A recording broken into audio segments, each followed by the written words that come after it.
नमस्कार guys. CISF fireman की जो फाइनल कट ऑफ है वो क्या रह सकती है, इससे पहले आपको यहाँ पर कुछ चीज़ों को समझना बहुत ज़्यादा ज़रूरी है। देखिए, हमें फाइनल रूप से इसमें सेलेक्ट होने से पहले कई स्टेज से गुजरना पड़ता है, जिसमें सबसे पहले हमारा जो फिजिकल है वो हुआ था, और फिजिकल के बाद अभी जो हमारा जो रिटन एग्जाम है वो हुआ था, और इसका अभी रिजल्ट भी आ गया है। और आप लोगों ने देखा है कि रिजल्ट में वे स्टूडेंट जिन्होंने, यानी जो यूआर और ईडब्ल्यूएस के स्टूडेंट जिन्होंने 35% मार्क्स, यानी 100 में से जिनके 35 मार्क्स थे, उनको डीवी के लिए बुला लिया गया है। और ओबीसी, SC ST, इनमें जिनके मार्क्स है वो 33%, यानी 33 नंबर थे, उनको भी डीवी के लिए क्वालिफाई बुला लिया गया है। तो यहाँ पर आप लोगों ने देखा है कि काफ़ी सारे स्टूडेंट है उनको है वो डीवी के लिए बुलाया गया है, क्योंकि 35% यानी 35 मार्क्स है वो लाना, यानी एक जो नॉर्मल स्टूडेंट है अगर उसने भी थोड़ी सी तैयारी कर रखी है ठीक ठाक, वो भी 35 मार्क्स है वो ला सकता है, आप लोगों को इतना पता है। तो अभी काफ़ी सारे स्टूडेंट को बुला लिया गया इसी वजह से डॉक्यूमेंट वेरिफिकेशन में। इसके बाद अभी आपका डॉक्यूमेंट वेरिफिकेशन होने वाला है, जिसके एडमिट कार्ड है वो साइट पे आ गया है। तो आप लोग जो एडमिट कार्ड है वो डाउनलोड कर ले, और जो अपने सारे है ना डॉक्यूमेंट, उन डॉक्यूमेंट को भी रेडी रखें ताकि आपको आगे कोई दिक्कत ना हो। सारे डॉक्यूमेंट है वो अभी आप तैयार रखें। अभी आपका डॉक्यूमेंट वेरिफिकेशन होगा, और डॉक्यूमेंट वेरिफिकेशन के बाद एक लिस्ट निकलेगी, एक लिस्ट आएगी साइट पे, जिसमें सिर्फ 1721 स्टूडेंट का ही नाम होगा। उन 1721 स्टूडेंट को मेडिकल के लिए बुलाया जाएगा, क्योंकि जो सीआईएसएफ का जो नोटिफिकेशन आया था ना फायरमैन का, उस नोटिफिकेशन में स्पष्ट तौर पर लिखा हुआ है कि हम मेडिकल के लिए उतने ही स्टूडेंट को बुलाएंगे जितनी हमारी वैकेंसी है। तो आप लोगों को बताया कि बढ़ने के बाद जो वैकेंसी है वो अभी 1721 है, तो टोटल 1721 स्टूडेंट को वो लोग बुलाएंगे मेडिकल के लिए।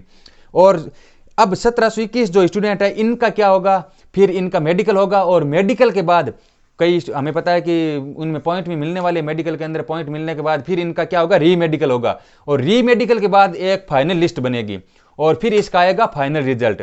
और फाइनल रिजल्ट के अंदर जिनका नाम, अब कोई जरूरी नहीं है कि जो फाइनल है वो 1721 लोगों का ही चयन होगा, क्योंकि 1721 लोगों को तो उन्होंने बुलाया है मेडिकल के अंदर, और उसमें से हमें पता है कि मेडिकल में कई स्टूडेंट फेल भी होंगे। मान लीजिए ऊपर के 221 स्टूडेंट फेल हो गए तो सिर्फ 1500 स्टूडेंट ही क्वालिफाई होंगे, तो फाइनल सिलेक्शन सिर्फ 1500 का ही होगा। तो ये जरूरी नहीं है कि जितनी पोस्ट है उतने ही क्वालिफाई होंगे। तो यहाँ पर कई जो पोस्ट है वो खाली भी रह सकती है, खाली रहने का बहुत ज़्यादा चांस है, और मुझे श्योर 100% लग रहा है कि पोस्ट खाली रहेगी, क्योंकि मेडिकल के लिए इतने स्टूडेंट को इन्होंने बुलाया है। और गाइज यहाँ पर एक और डाउट आता है टाई केसेज का।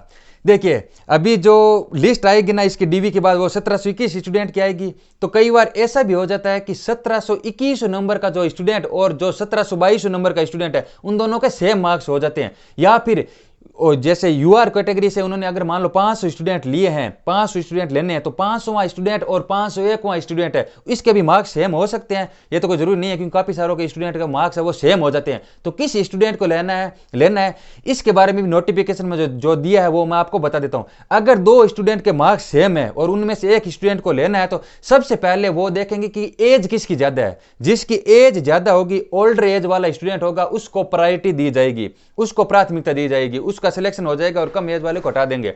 और अगर उनकी एज भी सेम हो जाए, यानी मार्क्स सेम है और एज भी सेम हो जाए, तो फिर उनकी देखी जाएगी हाइट। जिसकी हाइट ज्यादा है उसको वो सिलेक्शन ले लेंगे, और बाकी वो बाहर हो जाएंगे।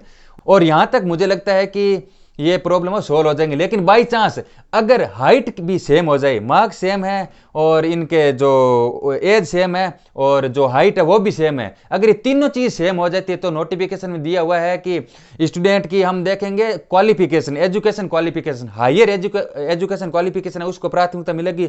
बाई चांस ये भी सेम हो जाए क्वालिफिकेशन भी, तो हम अल्फाबेटिकल ऑर्डर देखेंगे, यानी जिसका नाम है वो ABCD में सबसे पहले जिसका नाम शुरू होता है उसको हम प्राथमिकता देते हैं। ये इस प्रकार है वो क्राइटेरिया दे रखा है इन्हें टाई केसेज के अंदर, कि टाई केस हो जाता है तो इस प्रकार हम इनको चयन है वो अंतिम रूप से करेंगे। और गाइज अब बात करने वाले हैं इसकी फाइनल कट ऑफ पे।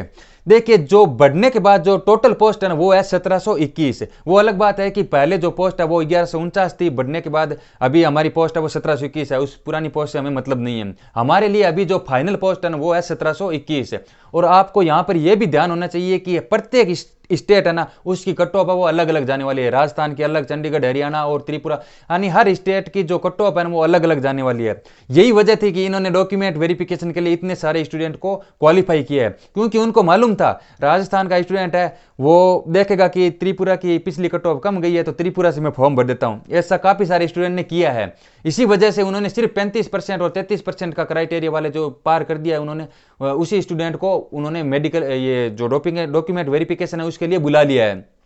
तो अभी क्या है, जब डॉक्यूमेंट होगा ना उन स्टूडेंट का जिन्होंने अलग स्टेट से फॉर्म भरा है तो उनको वो बोलेंगे कि तेरा जो मूल निवास है वो यहाँ का दे मेरे को। अगर त्रिपुरा का किसी ने भर रखा है और राजस्थान का है तो त्रिपुरा का मूल निवास मांगेंगे, वो कहाँ से देगा? डोमिसाइल सर्टिफिकेट उसके पास नहीं है, और उसका जाति प्रमाण पत्र हो गया, ओबीसी SC ST सर्टिफिकेट है, वो उस स्टेट के सर्टिफिकेट कहाँ से लाएगा? अगर वो राजस्थान हरियाणा कहीं का और का है तो वो उसके पास नहीं होंगे तो वो क्या हो, इसमें जो डॉक्यूमेंट वेरिफिकेशन है इसमें वो फेल हो जाएगा। और जो हमारी कट ऑफ बनेगी ना वो अलग अलग स्टेट की तो बनेगी, साथ में जो नक्सल एरिया है ना अलग स्टेट के अंदर, जैसे छत्तीसगढ़ हो गया, छत्तीसगढ़ के अंदर एक तो सिंपल कट ऑफ बनेगी और जो नक्सल एरिया ना उसकी भी कट ऑफ अलग बनेगी। यानी सारे स्टेट की तो अलग कट ऑफ बनेगी, उनके अंदर जो नक्सल एरिया उनकी भी अलग कट ऑफ बनेगी।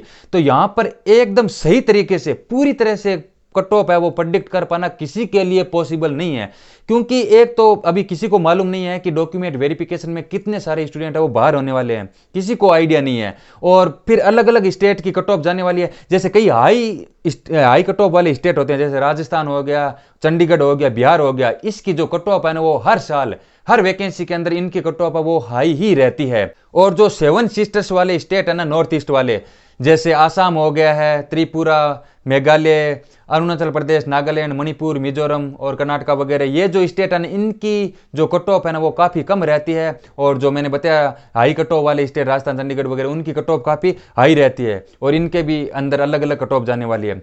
तो कट ऑफ प्रेडिक्ट कर पाना पूरी तरह से तो किसी के लिए संभव है ही नहीं, लेकिन जो स्टूडेंट के मार्क्स आए हैं, स्टूडेंट ने अपने मार्क्स कमेंट किए हैं और जितने भी स्टूडेंट अपनी एग्जाम हुआ है उसके अंदर जो अपने मार्क्स बताए उसके आधार पर अगर एक कट ऑफ प्रेडिक्ट की जाए हाई स्टेट के लिए, देखिए सारे स्टेट के लिए कट ऑफ बता पाना मतलब किसी के लिए है ही नहीं पॉसिबल, मैंने आपको बताया लेकिन एक आइडिया दिया जाए कि किस प्रकार जो हाई कट ऑफ वाले स्टेट है वहां की कट ऑफ क्या रह सकती है एक तरह से अगर देखा जाए तो उसके बारे में आपको बता देता हूं कि जो यूआर की कट ऑफ है ना वो रहने वाली है इस बार, मैं आपको बता देता हूं 83 से लेकर 87 के बीच। यानी जो स्टूडेंट के मार्क्स आए हैं उसके आधार पर मैं आप लोगों को बता रहा हूं कि 83 से लेकर 87 के बीच इस बार यूआर की जो कट ऑफ है ना वो रहने वाली है। और ओबीसी की 81 से लेकर 85 के बीच, ईडब्ल्यूएस की कट ऑफ है वो 80 से लेकर 85 के बीच, 80 की 77 से 80 और एसटी है वो 75 से 78। ये जो कट ऑफ है ना आपको जो मैंने आपको बताई है अभी, ये कट ऑफ है वो हाई कट ऑफ बताई है मैंने, ये ऐसा नहीं है कि इससे भी कम कट ऑफ जाने वाली है। अगर किसी स्टूडेंट के इनसे भी नंबर कम है, 2-2 4-4 5-5 नंबर कम है तो उसका मैं कहता हूं कि 100% उसका चांस है कि उसका सिलेक्शन भी हो सकता है, क्योंकि अभी अलग अलग स्टेट की कट ऑफ आने वाली है, काफी कम भी जाने वाली है और हाई भी कट ऑफ जाने वाली है। तो ये एक हाई कट ऑफ का मैंने आपको आइडिया दिया है। तो इस कट ऑफ को देखकर कोई भी भाई या बहन अपने दिल पे ऐसा मत ले लें कि यही कट ऑफ है, मतलब कोई बड़े डिसीजन मत ले लेना आप इस कट ऑफ को देखकर, क्योंकि मैंने आपको बताया ना पूरी तरह से प्रेडिक्ट कर पाना संभव नहीं है, लेकिन आप लोगों को एक आइडिया हो जाए इसलिए मैंने ये वीडियो बनाया कट ऑफ के रिगार्डिंग। तो ये कट ऑफ है वो रह सकती है। और गाइज अपने डॉक्यूमेंट है वो पूरी तरह से आप रेडी रखें, कोई भी डॉक्यूमेंट के अंदर गलती ना हो जाए, पहले से आप रेडी रखें। Thank you so much.